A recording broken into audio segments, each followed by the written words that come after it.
तो जिस तरीके से आपने आह्वान किया है कि करणी सेना सांसद के घर का घेराव करेगी, इसको लेके क्या कहना चाह रहे हैं साहब? हमने उस सांसद के घर के घेराव की बात की है जिस सांसद ने देश की सर्वोच्च पंचायत संसद भवन में हमारे भगवान महाराणा सांगा जी पर अभद्र टिप्पणी की और हमारे सनातनियों पर अभद्र टिप्पणी की। अब उसे जवाब देने के लिए, उस व्यक्ति विशेष को जवाब देने के लिए हमने ट्रेलर तो दिखा दिया। 26 तारीख को आपने देखा होगा कि घर में घुसकर जवाब देने के लिए हमारे योद्धा वहां पहुंचे थे।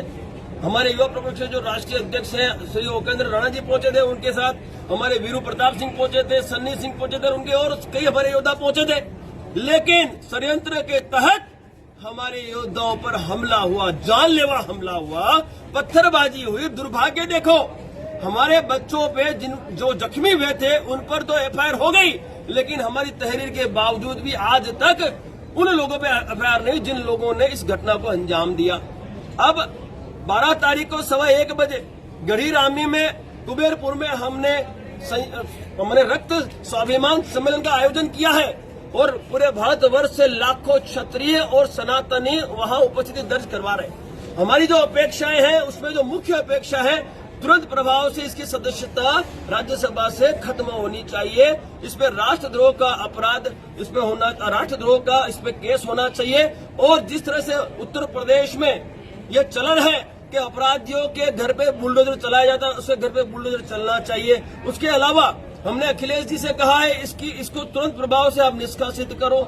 ऐसी कई अपेक्षाएं हमारी, और जो हमारे बच्चों पे फरियादें हुई उस फरियादों को भी वापस लेने की हमने बात की है। साथ ही साथ जिन पुलिसकर्मियों ने हमारे योद्धाओं पर कस्टडी में लगातार लाठीचार्ज किया है, उन्हें जख्मी किया है, उन पुलिसकर्मियों पर भी कानूनी प्रक्रिया के तहत कार्रवाई होनी चाहिए। ऐसी कई अपेक्षाओं को लेकर उस दिन हम 5 बजे तक का अल्टीमेटम सरकार को और प्रशासन को दे रहे हैं। 5 बजे के पश्चात हमारा समय शुरू होगा। यदि हमारे अपेक्षा पे प्रतिनिधिमंडल आके हमारे से बात करता है, हमारी अपेक्षा पे खरा उतरता है तो सही है, नहीं तो वहां से हम कूच करेंगे सुमन लाल के घर की ओर, और जब तक हमें न्याय नहीं मिलेगा हम वो मैदान नहीं छोड़ेंगे।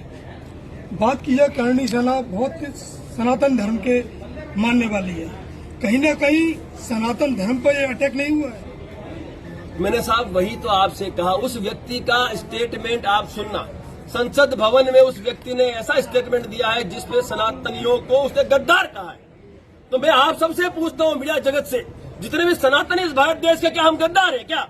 क्या हमने इस देश को मुगलों से आजाद नहीं कराया? क्या हमारे महापुरुषों ने उनके परिवारों का बलिदान देकर इस देश को आजाद नहीं कराया? क्या आज अखंड भारत का रचयिता हमारे महापुरुष, हमारे पूर्वज, और आज उन्हें लोग संसद भवन से यदि कोई गद्दार कहता है तो साहब ये हमारे लिए बहुत ही दुख की बात है, हमारे लिए एक ग्लानि की बात है। और अब हम ये बर्दाश्त नहीं करेंगे। हमने भूतकाल में बहुत माफिया दे दी, अब किसी को माफी नहीं दी जाएगी। घर में घुसकर हड्डी तोड़ जवाब देने का विकल्प हमने ढूंढ लिया है। और मैं आपको वादा करता हूं, अगले 6 महीने में हमारा गरम दल इन जैसे लोगों को घर में घुस कर हड्डी तोड़ जवाब देकर भविष्य में ऐसी घटनाओं का पुनरावृत्ति रोकने के लिए कार्य करेगा। सर 12 तारीख को कहीं ना कहीं संविधान के दायरे में रहकर करणी सेना अपना काम करेगी या संविधान को भूल कर? साहब क्षत्रियों का जमावड़ा है और क्षत्रिय हमेशा अनुशासन में रहा है।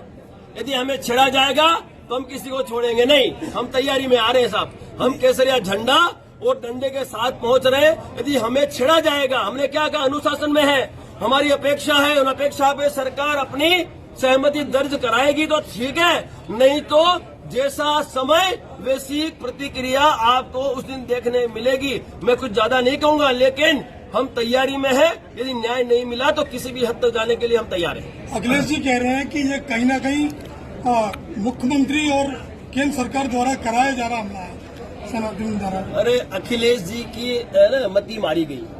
वो व्यक्ति है ना, ये व्यक्ति जो है ना, वो व्यक्ति कहीं न कहीं दिमाग से पैदल हो गया है। एक तो सबसे बड़ी गलती उसने क्या की, उसने सुमन लाल केस को समर्थन कर दिया। इससे क्षत्रिय वोट 25 से 30% है। आप ध्यान रखना, उत्तर प्रदेश में यदि ओबीसी का लाभ लेने वाले क्षत्रियों, जो पिछड़े हुए क्षत्रियों को मैं जोड़ दूं हुकुम, तो यहाँ पे 25 से 30% क्षत्रिय है उत्तर प्रदेश में। और एक तरफा यदि मैंने वोटिंग करवा दी 25-30% क्षत्रियों को उसके विरोध में, उसकी मैंने वो क्या बोलते हैं बहिष्कार करवा दिया, तो साहब नामो निशान समाजवादी पार्टी का मिट जाएगा। 25-30% कम नहीं होते हैं साहब वोट।